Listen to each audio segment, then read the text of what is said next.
Karibu sana katika episode ya 7 ya recap yetu. Kama bado hujitazama sehemu ya 6, kisha unagusa pop up kinachokeza juu kabisa upande wa kulia maskini mwako ili tuweze kwenda pamoja. Tayari Mwamba JE ameshaingia ofisini rasmi. Na mtu ambaye alikuwa ameandaa mpango huu wote alikuwa anafahamika kama bidada Wayang, ambaye alisema kwamba JE anatakiwa kutambulika rasmi kama ni sehemu ya wakurugenzi ndani ya kampuni. Kwa hiyo Mwamba anatakiwa kuwa na ofisi yake rasmi. Lakini ile time anaingia ndani ya ofisi yake akashangaa kumwona bidada Kim. Alafu bidada Kim kwa madoido sana akasema, kuanzia sasa hivi mimi ni model rasmi katika kampuni yenu. Kwa hiyo naomba nionyeshe uwezo wangu rasmi wa kuweza kujionyesha mavazi. Akaanza kuonesha namna ambavyo mavazi anayachambua vizuri. Bidada Wayang alikuwa akimtazama Mwamba alipokuwa akimtazama bidada Kim. Akawa anahisi labda huenda jamaa atakuwa amevutiwa na bidada. Ni kama kuna kitu ambacho Wayang anakitaka hapa. Hasa baada ya kazi Mwamba ikabidi kumpitisha bidada Kim pale nyumbani kwake. Lakini bidada akajifanya amesahau simu yake maksudi ndani ya gari ya Mwamba. Alafu akawa amerudi mpaka nyumbani. Kwa hiyo ni kama bidada Kim anataka ujirani mkubwa sana kati yake na Mwamba JE. Sasa siku ya leo bana, upande wa pili huko bidada Bongsani amemtembelea yule daktari wake wa akili. Akaanza kusema kwamba niliachana na boyfriend wangu wa kwanza kwa sababu nilikuwa nahisi kwamba kazi yangu muda wote inaweza kaniletea matatizo. Sikutaka kumwacha mtu wangu katika hali ngumu, kwa nikaachana naye. Sitamani nilichoweza kukikimbia nikikute katika mahusiano yangu mapya. Yaani kiufupi ni kwamba najisi hatia kuingia katika mahusiano haya. Mwamba akawa amemkumbatia bidada na kumfariji sana. Sasa kwa bahati mbaya Mwamba JE alikuwa anaingia wakati huo akakuta daktari amemkumbatia bidada. JE hakujua kwamba huyu ni Bonsang. Basi akawa anasubiri pale nje makumbatiano yaweze kuisha. Baada ya kuisha makumbatiano akawa anaingia ndani ili kutazama. Si anashangaa kwamba ni bidada Bongsang. Ina maana bidada Bongsang anatembea na dokta. Hata naye bidada Bongsang alikuwa anashangaa sana kumwona Mwamba JE katika mitaa hii. Basi moja kwa moja akawa anatoka nje kwa aibu. Mwamba JE akawa amemfuata bidada akamwambia kwamba ina maana wewe una mahusiano na huyu daktari? Bidada akasema ndio, na mahusiano naye, ni wapenzi sisi. Mwamba hii kitu ilimpiga mpaka ndani ya kichwa, yani akuamini macho yake kwamba kumbe huyu daktari ana date na bidada Bongsang. Sasa kwa nini hakuniambia? Mwamba alirudi ndani kwa hasira sana, akamfuata dokta na kumuuliza kwamba wewe una date na bidada Bongsang, lakini daktari akasema hapana, yule ni mgonjwa wangu. Akauliza ni ugonjwa gani ambao unamsumbua mpaka kila siku akufuate wewe? Huyu dokta hajawahi kuvunja sheria zake hata siku moja. Akasema siwezi nikatoa taarifa za mgonjwa kwa mtu yeyote yule, kwa hiyo kamuulize wewe mwenyewe kama anasumbuliwa na ugonjwa gani. Basi Mwamba JE akawa ametoka out kidogo na huyu daktari, walikunywa sana siku hiyo, akawa ameelewa kweli kweli. Akapiga simu pale kituo cha polisi, nahitaji kuongea na afande Bongsang, kuna shida ya muhimu sana. Basi bidada Bongsang alipoambiwa na mkuu wake wa kituo kwamba atembelee katika baa fulani, kuna mtu anahitaji kuonana naye, alikasirika sana kwa sababu alikuwa amechoka, afu ilikuwa ni usiku sana. Ni nani anataka kuonana na mimi bana? Basi bidada moja kwa moja akafunga safari mpaka kuelekea katika ile eneo la baa ambapo amepigiwa simu na mlevi anahitaji msaada wa kufikishwa nyumbani. Kuja kutazama hivi anashangaa ni Mwamba JE. Ikabidi kuweza kumchukua na moja kwa moja akampeleka nyumbani. Sasa amemfikisha nyumbani, akaanza kukagua nyumba ya Mwamba.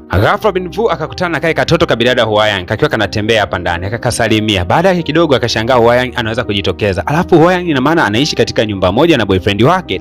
Hii kitu ikamsababisha bidada kupata wasiwasi kidogo juu ya usalama wake katika mahusiano. Bidada akiwa amekata tamaa kabisa akataka kuondoka kwa hasira, lakini wakati huo Mwamba JE akawa ameweza kujitokeza. Na namna ambavyo Mwamba alikuwa amejitokeza, aligundua kwamba lazima kutakuwa kuna shida kubwa sana katika mahusiano yake. Akamkimbilia bidada aliyekuwa anaondoka kwa hasira, akapanda gari, lakini bidada alikuwa aongei na mtu yoyote, yani hacheki na wowote, anatilika tu machozi. Mwamba akaanza kuzungumza kwa kusema kwamba mimi ndio nilisababisha ajali iliyoweza kuteketeza maisha ya mume na yule bidada Wayang. Kutokea wakati huo nilichukua jukumu la kuihudumia familia ile na kuhakikisha kwamba kila wakati nakuwa jirani nao, na ndio maana naishi nao nyumba moja. Bidada kidogo ndo akawa ameweza kutulia, wakaingia kijimgawa fulani hivi cha jirani. Kisha Mwamba akaendelea kusema kwamba katika umri wa miaka 17 tu mimi na bidada Wayang tukawa marafiki, na katika umri huo tuliendelea kuwa marafiki mpaka siku ambapo Wayang aliweza kuolewa, na baadaye nikaja kusababisha kifo cha mume wake. Bidada Bongsang ndo akawa ameweza kuelewa jinsi mambo yalivyokuwa yanaenda, akampa pole sana huyu mshikaji wake ambaye ni boyfriend wake pia. Lakini sasa mtihani ikawa ni kwamba ina maana kwamba bidada Wayang ndio alimlazimisha Mwamba JE kuhakikisha anakopa jirani naye wakati wote. Hasa bidada Bongsang kabla ya kuanza kuchukua hatua zake za kinizamu, moja kwa moja akamtembelea yule daktari wa akili, akaanza kumwambia kwamba nahitaji kufahamu juu ya tukio la ajali iliyoweza kutokea zamani kidogo iliyokuwa inamhusu mume wa bidada Wayang. Lakini hata kabla ya daktari kufungua kinywa chake kuanza kumjibu bidada Bongsang, ghafla tu bidada Wayang akawa ametokea katika lile eneo, akasema kwamba ni nini ambacho nataka ukipeleleza kuhusiana na maisha yangu wewe? Alafu nikuonye tu kwamba usijaribu kuwa jirani na Mwamba JE kwa sababu mimi sikubali na sitokubali mtu yote wa karibu na mimi kudeti na mtu wa kawaida kama afande tu katika kituo cha kawaida kabisa kama wewe. Lakini bidada Bongsang alikataa kabisa na akaapa kwa upande wa Mwamba JE. Na alipotoka hapo basi akamtembelea JE alikuwa anasimamia zoezi la upakaji wa rangi sehemu fulani. Baada ya kufika pale akamkumbatia jamaa, akamwonea huruma sana, akasema kuwa bidada Wayang anakuendesha sana, anatumia udhaifu wa ile ajali iliyoweza kutokea. Lakini mimi na hapa kwamba nitapigana juu ya usalama wako, nitapigana juu ya haki yako ya msingi, nitapigania uhuru wako, na siku moja utakupa uhuru kabisa. Basi Mwamba alifurahi sana kusikia maneno mazuri kutokea katika kinywa cha msichana ampendaye, yani bidada Bongsan. Wakati huo tu bidada ameweza kuondoka, bidada Kim akawa ameingia na kujiangushia katika rangi, kisha akasema kwamba anahitaji kuja kwako nyumbani kwako Jehili nije kubadilisha nguo. Basi Mwamba bila iana yoyote ile akampeleka bidada nyumbani na akamuonesha bafu lilipo. Baada ya bidada tu kuweza kuoga, akavaa vinguo fulani vya mitego, kisha akamfuata Mwamba Jehili akawa anamsogelea jirani, mimi nataka bana. Mwamba akamsukuma bidada taratibu, afu akasema kwamba mimi tayari nina girlfriend wangu so unaweza katafuta mwanaume mwingine, wako wanaume wengi tu kwa ambao wanatafuta girlfriend, katafute mwingine, sawa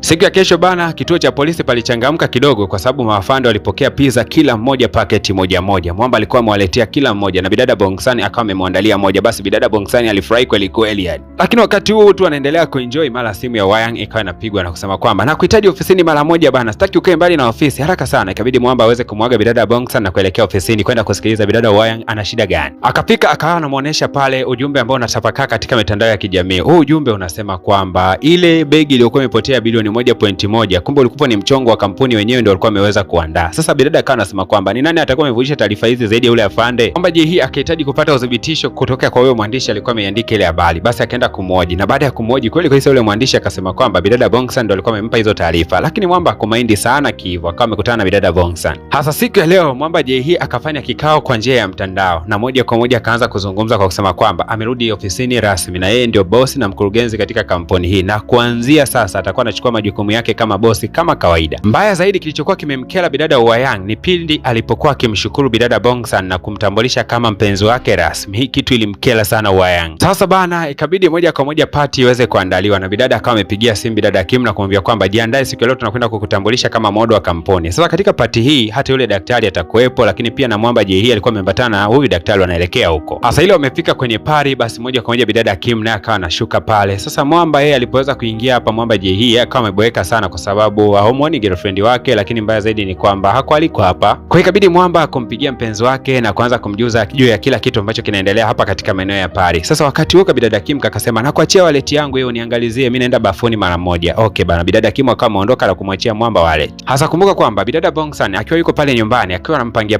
bidada Kim nguo zake, alishtuka kwamba kuna nguo ya kiume ambayo bidada Kim alikuwa ameweka katika nguo zake. Hii nguo wote tunakumbuka kwamba ni Mwamba Jehili alimkabidhi bidada Kim baada ya kuweza kulowana katika rangi na akamwambia kwamba badilisha, akazivaa zile nguo, na baada ya kuzivaa bidada akawa ameondoka nayo akarudi nayo mpaka nyumbani. Sasa bidada Bongsan akawa anampigia bidada Kim kumwambia kwamba hii nguo ya kiume ni ya nani? Mimi nataka nikupangie nguo zako, niipange na yenyewe au nisipange? Sasa kwa sababu bidada Kim yuko bafuni, simu yake ilikuwa inaita tu hapa katika eneo ambalo Mwamba Jehili yupo, akawa amepokea, lakini hakuongea kitu chochote kile wala kugundua kwamba alikuwa anapiga ile simu alikuwa ni bidada Bongsan. Basi dakika hiyo hiyo kuna mgeni mmoja ambaye alikuwa amefika hapa, ni msichana mrembo kweli kweli aliyekuwa ameletwa na bidada Wayang. Na huyu msichana mrembo alipoweza kumwona Mwamba Jehili akasema kwamba wewe kaka samani, naweza kukupatia business card yangu tuage tunawasiliana, lakini Mwamba akasema hapana, mimi niko kwenye mahusiano. Sasa watu wakabaki wanashangaa, upo kwenye mahusiano ndio ukate business, kwani wewe umesema nakutongoza? Sasa ikabidi Mwamba Jehili kuanza kusema kwamba mbona huyu bidada ndio kawaida yake, huyu bidada Kim ni kawaida yake, huwa anafanya kila anachoweza ili mradi tu aweze kumpata mwanaume mwenye pesa, ndio tabia yake. Kwa mimi hata siko tayari kuchukua namba ya mwanamke yote yule, nimejifunza kutokea kwa huyu bidada Kim. Hasa bidada Kim kuona kwamba amechanwa makavu mbele ya watu wote, hii kitu ilimuumiza sana, yani ilimuumiza so kidogo, akatoka nje akiwa na mawazo mno. Bidada Kim akiwa anasubiria taxi iweze kumchukua aondoke zake kwa aibu, ghafla tu Mwamba Jehili akamfuata na kumwambia kwamba naomba nikupatie lift. Basi bidada hakuwa na namna yote, akapanda katika gari ya Mwamba. Sasa Mwamba akiwa kwenye gari akawa anampigia bidada Bongsan, anaongea naye maneno matamu mno, namna ambavyo bidada Kim alikuwa akimshuhudia Mwamba Jehili anavyoongea na bidada Bongsan. Basi alijisikia wivu na kusema kwamba natamani mwanaume atakayekuwa anaongea maneno matamu kama wewe, mwanaume ambaye atanijali kama unavyomjali mpenzi wako. Lakini Mwamba Jehili akawa amekaa kimya tu. Wakati huo ameweza kumfikisha bidada katika nyumba ambayo bidada Bongsan anaishi, ila amemtua tu pale nje. Bidada basi akashindwa kujizuia na kuanza kumkisi Mwamba Jehili na kusema kwamba mimi nakupenda wewe. Hasa wakati Mwamba Jehili anajitahidi kujitoa kutokea katika lile kisi la bidada Kim, kumbe bana bidada Bongsan naye alikuwa anatoka nje. Wakati huo aliweza kushuhudia ile kisi namna ilivyokuwa inaweza kupigwa. Sasa kwa sababu yuko mbali hakuona kwamba Mwamba alikuwa anang'ang'ana kujitoa. Mshikaji baada ya dakika moja hivi la kupiga kisi kwa muda mrefu anageuza macho yake hivi. Sasa ndo anashuhudia kwamba bidada Bongsan alikuwa hapo jirani. Bidada mpaka aliishiwa nguvu akajikuta mpaka anaanguka chini. Mwamba haraka sana akamfuata bidada Bongsan na kuanza kumwambia kwamba haya yanazungumzika bidada, yanazungumzika kipenzi. Mwamba alijitahidi sana kujitetea kwa bidada Bongsan, lakini baadaye nyakati za mwisho kabisa jamaa akasema kwamba mimi nilikuwa nimemleta tu hapa nyumbani, alafu bidada ndo akanalazimisha ile kisi unajua. Bidada Bongsan akasema kwamba hivi unadhani kazi yangu ya polisi imekuwa ya kizembe namna hiyo nishindwe kugundua ukweli na uongo? Hivi unajua kwamba mchana nilipoweza kupigia simu niligundua kwamba wewe ndio umeweza kupokea ile simu, lakini baada ya kuunganisha matukio, nilikuja kugundua kwamba mpaka kuna shati ya kiume ambayo ulimpatiaga bidada Kim na akaja nayo hapa nyumbani. Ile shati nikakumbuka kwamba nimewahi kukuona wewe umevaa, ile ilikuwa ni shati yako. Bidada Bongsan kwa masikitiko akasema kwamba sikutarajia katika maisha yangu kwamba siku moja nitakuja kuangukia kwenye maisha ya mkaka muhuni na malaya kama wewe. Sikutegemea kabisa maisha yangu. Bidada Bongsan alimsukuma mwamba kaasila sana na akasema usije ukanitafuta tena katika maisha yako mbwa wewe. Moja kwa moja bidada akawa ameondoka kwa hasira. Unadhani nini ambacho kitakwenda kujili? Hasa bana, hii picha inaelekea mwishoni sana mpaka dakika hii. Ningekuomba jambo moja, chukua namba yangu ya WhatsApp hiyo hapo katika screen, ni text pale, andika tu jina lako kwamba anaitwa fulani. Mimi nitakwenda kulisave jina lako